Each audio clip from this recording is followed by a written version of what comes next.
Berjumpa lagi dengan saya Joe Hartanto.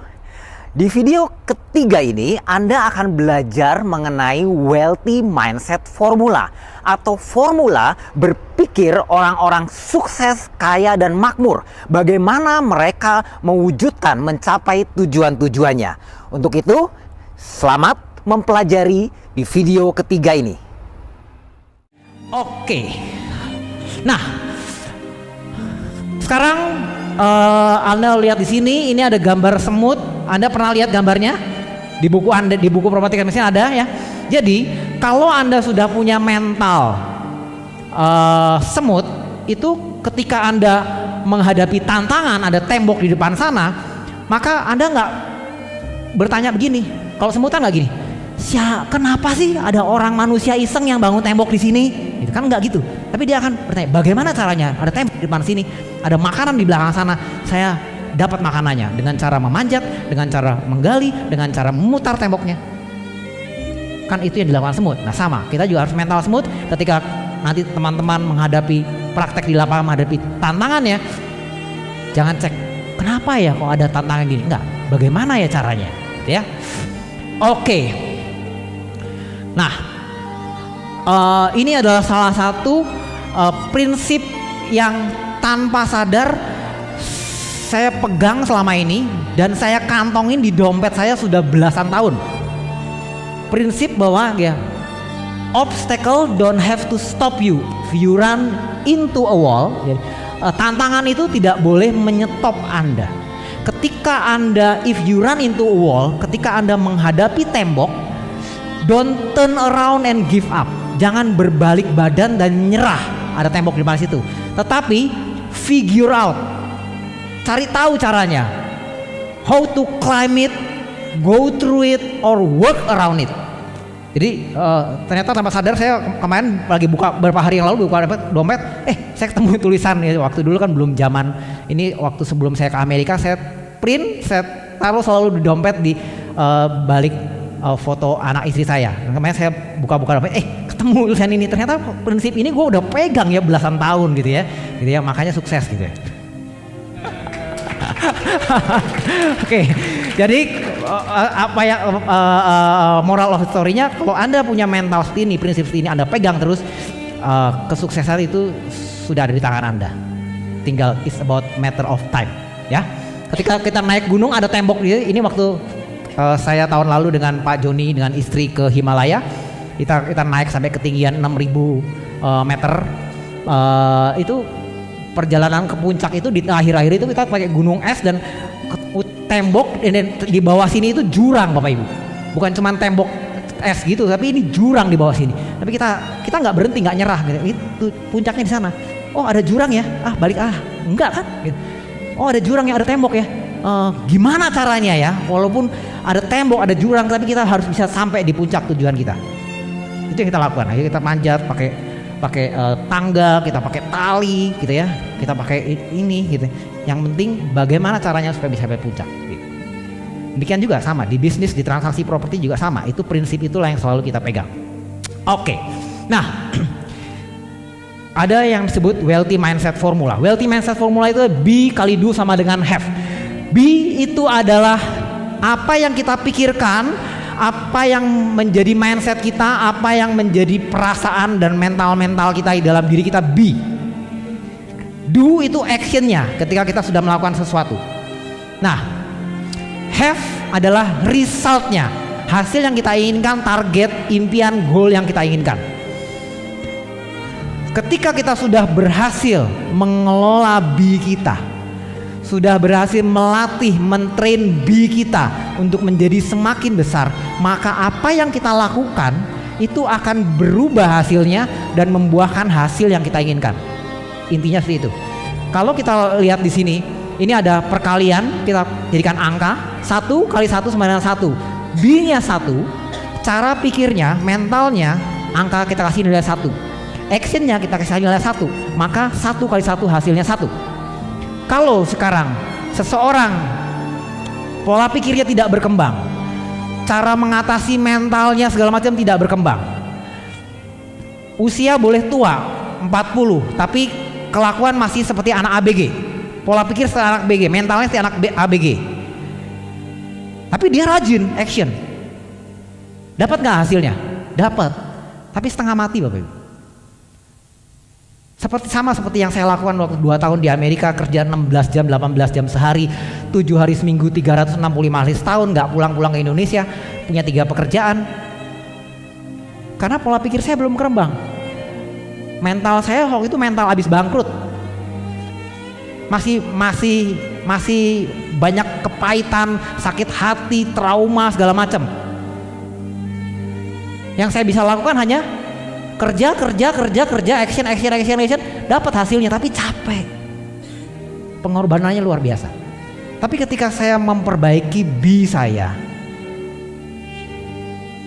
saya pergi training meditasi, saya baca buku, saya ikut training pengembangan diri, saya ketemu network orang-orang yang memberdaya saya, maka saya berubah.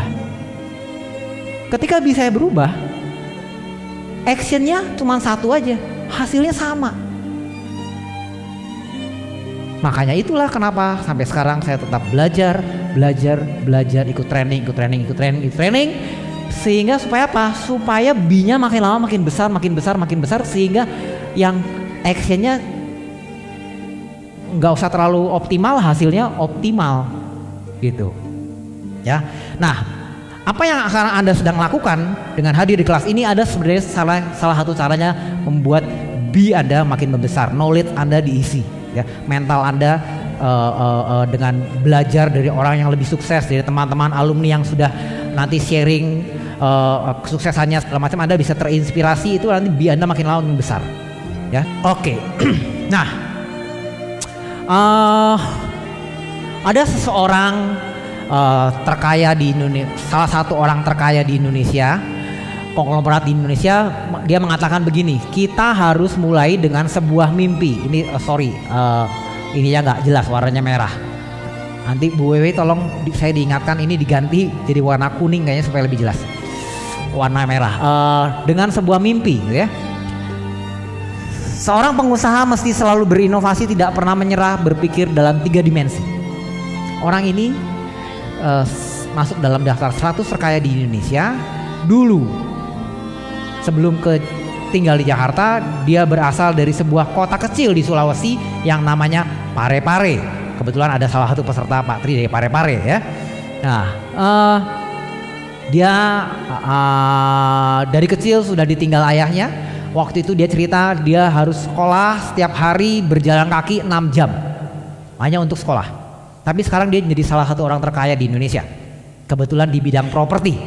Tapi yang mau saya garis bawahi adalah dia bilang begini, kita harus mulai dengan sebuah mimpi. Seorang pengusaha mesti bla bla bla, tapi dia bilang kita harus mulai dengan sebuah mimpi. Nah, siapa dia? Ya, Pak Ciputra. Seorang Pak Ciputra mengatakan kita harus mulai dengan sebuah mimpi. Ya, bahasa lain mimpi itu apa sih? Goal, target, purpose, tujuan. Ya, itulah. Pokoknya kita ada sesuatu yang dituju. Kita harus mulai dengan sesuatu yang dituju, gitu ya. Nah,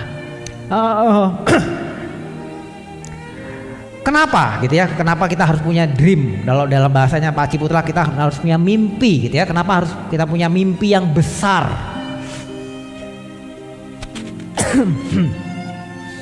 Karena begini. Anda yang hadir di sini pasti sudah punya mimpi, saya yakin. Tinggal masalahnya impian Anda masih kecil atau sudah cukup besar. Nah, kenapa kok kalau punya impian itu harus yang besar? Buatlah impian sebesar-besarnya sampai Anda merasa Anda tidak mampu mencapainya, tetapi dalam perjalanannya Anda akan bertumbuh menjadi seorang individu, seorang pribadi yang berhasil mencapai tujuan itu. Ya, jadi gini, seseorang di sini punya impian, oke? Anda lah punya impian, datang ke sini punya impian, oke?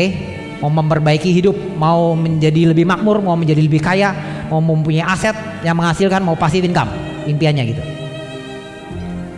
Nah, tadi saya bilang, ketika keluar dari sini, yang Anda hadapi pertama-tama adalah tantangan dari orang-orang terdekat. Ya. Yes.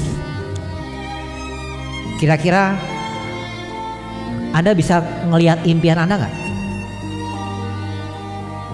Omongan istri Anda atau suami Anda, mana mungkin lu buang-buang waktu 2 hari situ keluar jutaan, ditipu loh, nggak ditipu, nggak ada lah itu beli properti tanpa uang. Udah kerja aja yang bener lah. Terus Anda ketemu broker, Pak broker, saya tolong cariin properti gini. Nggak ada properti kayak gitu, saya udah puluhan tahun jadi broker nggak pernah nemu gitu, makanya dia jadi broker terus. Ya, nah Anda udah nyari-nyari, kehujanan, kepanasan, kena macet, bukan hot deal gitu ya, udah kebeli orang gitu ya. Itu kan tantangan ya, tantangan yang setiap hari Anda hadapi. Anda buka mata, tantangan, semua orang punya tantangan dalam hidup masing-masing. Tantangan dalam mencapai impiannya, belum tantangan di rumah tangga, tantangan sehari-hari, tantangan pekerjaan itu, ini di luar itu lagi, tambah besar lagi batunya. Nah, sekarang kira-kira kalau orang ini setiap hari yang dilihat tantangannya, yang kelihatan tantangannya, impiannya nggak kelihatan, ketutupan tantangan. Kira-kira bisa nggak dia semangat, antusias? Pasti dia stres. Kayaknya dia melihat hidup itu suram gitu, nggak ada masa depan. Karena yang dilihat tantangannya terus setiap hari, problem. Bagaimana caranya supaya tantangannya nggak bisa hilang nih, tetap. Anda nggak bisa merubah suami Anda, istri Anda, lingkungan si broker segala macam yang nggak percaya dengan apa yang sedang Anda lakukan. Anda tidak bisa merubah pikiran mereka. It's their belief.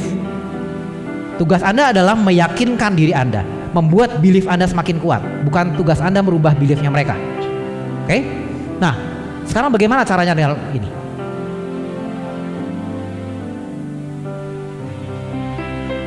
Gak bisa, namanya impian itu di masa depan, tapi tantangan di masa sekarang. Gak bisa dibalik, Bu. Ya. Iya, betul sekali Pak Reza, impiannya dibesarkan. Kalau impiannya besar gini, kira-kira bisa kelihatan gak? Kan tantangannya jadi kecil kan? Cuma ngadepin istri doang, cuma ngadepin suami doang, cuma broker gitu. Hajar terus karena impiannya sedemikian besarnya, dia tetap antusias, tetap semangat walaupun udah kena hujan, kena panas, kena macet, tetap diambil hot deal, diambil orang karena yang ada di depan matanya dia adalah impiannya yang besar itu. Pernah nonton film 5 cm? Ya, itu film bagus sekali, film Indonesia, salah satu film Indonesia yang menurut saya bagus gitu, bukan cuma masalah romantisan tapi menyemangati gitu ya. Jadi taruh impiannya 5 cm dari mata Anda di depan sini. Keren banget. Itu kalau saya nonton itu, ini gue banget gitu. Kenapa? Karena waktu saya di Amerika, saya setiap hari naik sepeda ke kantor. Saya berangkat jam 10 malam karena saya masuk jam 11 ke tempat kerja saya di 7-Eleven. Kadang kalau summer time itu oke, tapi kalau pas lagi winter itu lagi salju turun, dinginnya luar biasa. Saya sebelum berangkat aja mesti pakai baju 4 lapis gitu ya, belum pakai sarung tangan, belum pakai ini, mata cuma kelihatan matanya doang, naik sepeda dingin gitu ya. Tapi sambil gitu naik sepeda tengah malam di tengah hujan salju, yang saya taruh di sini adalah impian saya. Makanya saya bisa bertahan 2 tahun di sana, kerja 16 jam, 18 jam tanpa berhenti. Itu rahasianya. Bukan saya manusia super yang bisa kerja 16 jam, 18 jam sehari. Capek, pegel banget, tapi yang membuat saya tetap semangat, besoknya bangun lagi kerja lagi gitu ya. Emang saya nggak kangen sama anak istri, saya kangen sama, saya manusia normal, tapi cara saya mengatasi adalah saya taruh impian saya di depan sini. Saya ingat persis waktu saya di Amerika, saya hampir tiap hari kita teleponan sama istri saya. Suatu ketika kita teleponan, saya waktu itu lupa percakapan awalnya bagaimana, tapi saya waktu itu mengatakan gini ke istri saya. Ini saya posisi di Amerika nih, lagi kerja jadi kuli nih. Ya, no permit lagi, tanpa izin kerja. Istri saya di Indonesia sendirian membesarkan anak. Percakapan waktu itu saya ingat persis, saya ngatakan ini. Bayangkan suatu hari nanti kita sudah punya bisnis, satu bisnis kita kontrol di hari Senin, hari Selasa kita kontrol bisnis kita yang lain, hari Rabu kita lihat lagi properti kita yang lain, hari Kamis, jadi setiap hari gitu. Itu posisi saya lagi jadi kuli di Amerika. Tapi saya sudah menaruh pikiran saya, impian saya, dan terucap dalam ucapan saya seperti itu. Yang mana sebenarnya kalau dipikir lagi, gila juga ya waktu itu jadi kuli tapi pikirannya udah mau punya bisnis, setiap hari ganti-ganti nengok bisnis, tadi kan bisnisnya banyak gitu. Tapi tercapai. Karena apa? Karena saya menaruh impiannya besar gitu loh ya. Jadi buat Bapak Ibu yang hadir di sini, saya yakin semua sudah punya impian. Besarkan impian Anda sehingga nanti ketika Anda keluar dari sini, Anda hadapi tantangan kecil. Istri Anda ngomong gini kecil, suami Anda ngomong gini kecil gitu ya. Nah ini sharing nih, mumpung ada orangnya di belakang. Ini saya sharing bukan untuk mengejek istri saya, atau saya sharing buat memotivasi Anda. Waktu pertama kali tahun 2003 saya kembali ke Indonesia, 2004 saya pertama kali seumur hidup saya punya utang. Oke, sebelumnya saya nggak pernah punya utang konsumtif, utang positif, negatif nggak pernah punya. Pokoknya saya nggak pernah punya utang. Tapi itulah pertama kalinya saya punya utang, dan saya dicekokin sama orang tua saya, kalau jangan punya utang, jangan punya utang, jangan punya utang, jangan pernah punya utang. Selalu dicekokin orang tua saya begitu. Jadi saya nggak sampai umur waktu itu 34 tahun nggak pernah tahu caranya berhutang dan nggak pernah punya utang. Dan itu pertama kalinya punya hutang. Waktu itu cuma 300 juta. 300 juta doang. Takut sama mati. Gak pernah berhutang. Beliefnya ditanamkan di kepala saya orang tua, hutang itu gak boleh, negatif segala macam. Punya utang 300 juta. Takut. Kenapa? Karena yang jadi agunan rumah tinggal sendiri. Buat berbisnis waktu itu. Berbisnis waktu itu saya ambil franchise sekolah musik buat pakai modal gitu, agunkan rumah sendiri. Takutnya setengah mati. Jadi saya malah pikir, ini kalau sampai gagal bisnisnya, ini anak istri saya tinggal di mana, rumahnya disita oleh bank, saya membambung lagi, tinggal ke Amerika lagi. Ya, itu yang dalam pikiran saya, berkecamuk kan, belum pernah gimana caranya segala macam, pengalaman berbisnis bolak-balik gagal, ditipu orang, bangkrut segala macam, nggak pernah ada pengalaman berhasil bisnis. Takut. Kalau Anda jadi saya, kira-kira Anda terus atau menyerah?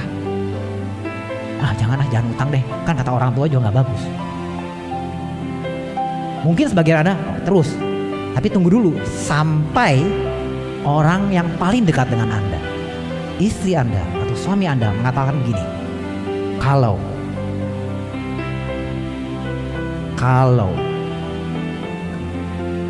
awas ya kalau sampai ketahuan ibu saya kita ngutang di bank, kita cerai. Kira-kira Anda tambah mengkerot atau mengkerot? Jadi sebesar gini ya nih. Ya itu yang terjadi. Boleh tanyakan orang di belakang ya. Tapi kenapa saya tetap lakukan? Bukannya dikecilin, tambah digedein. Because I have a big dream. Bahwa suatu hari nanti saya harus punya sekian banyak aset, saya harus bebas keuangan, bebas finansial, saya harus bisa sekolahkan anak saya ke luar negeri, saya bisa setiap harinya di rumah pacaran terus sama istri saya, gitu kan? Kan dulu janji waktu pacaran, kan mau kawin kan karena pengen pacaran terus 24 jam. Tapi kenapa kok sekarang istri Anda ditinggal-tinggal terus di rumah? Ya, oke, silakan Anda jawab sendiri. Nah, itu sharing ya, perjalanan hidup saya. Oke. Inilah yang menjawab perkataan ini. When the dream is big enough, the fact don't count. Ketika impian itu sedemikian besarnya, kenyataannya Anda sekolahnya nggak tinggi, kenyataannya pekerjaan Anda cuman jadi buruh kasar, kenyataannya orang tua Anda nggak punya modal, kenyataannya krisis ekonomi, kenyataannya pemerintahnya nggak becus, nggak masalah. Karena impian Anda jauh lebih besar dari itu semua.